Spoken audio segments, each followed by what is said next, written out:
Անհայտ կորած ազատամարտիկների, ինչպես նաև զոհված ազատամարտիկների հարազատների միությունների հետ հանուն Արցախի երիտասարդական հասարակական կազմակերպությունն արդեն 2 տարվա համագործակցության պատմություն ունի։ Կազմակերպությունը ստեղծման օրից տարաբնույթ միջոցառումներով փորձում է փոքր-ինչ մեղմել արցախյան ազատամարտում որդի կորցրած եւ անհայտ ճակատագրերի արժանացած ազատամարտիկների մայրերի վիշտը։ Նրանց որդիների կատարած աշխատանքը, մեր հայրերի, մեր բաբերի կատարած աշխատանքը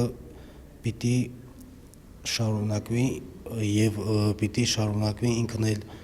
ամենաբարձր մակարդակով։ Երիտասարդները մեր ապագան են, երիտասարդների հետ էլ մեծ հույսեր են կապում, մեծ խնդիրներ, մեծ ծրագրեր ու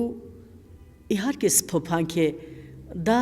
միայն մի խորհրդանիշ կարելի է ասած, ոչ ոք չի մոռացվել, ոչինչ չի մոռացվում։ Հանուն Արցախի երիտասարդական կազմակերպության նախաձեռնությանն այս անգամ միացել են նաև ազգային ժողովին կից նորաստեղծ երիտասարդական խորհրդարանի անդամները։ Երիտասարդ պատգամավորները բարձր են գնահատում միության հայրենանվեր գործունեությունը, հատկապես մատաղ սերնդի դաստիարակության գործում։ Նրանցից սովորելու շատ բան ենք, որովհետև նրանք դիմացել են այդ ցավին ու փորձել են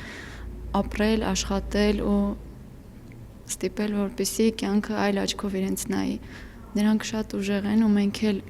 պետք է ուժեղ լինենք ու աշխատենք։ Ամանորյա փոխադարձ շնորհավորանքներ ու բարեմաղթանքներ, իհարկե նաև նվերներ։ Միջոցառման կազմակերպիչները վերջում վստահեցրել են, որ նման հանդիպումները կկրեն շարունակական բնույթ։ Գոզին վեր վիշ մինին մար աշկը հղշչին յուրան խոխին։ Հիշտեքինան ողջ առոշ կան յուրաս խոնցը յուրաս ծնողներին արժանի պերնան։ Գենադի Երեմյան, Աշոտ Գասպարյան, օր։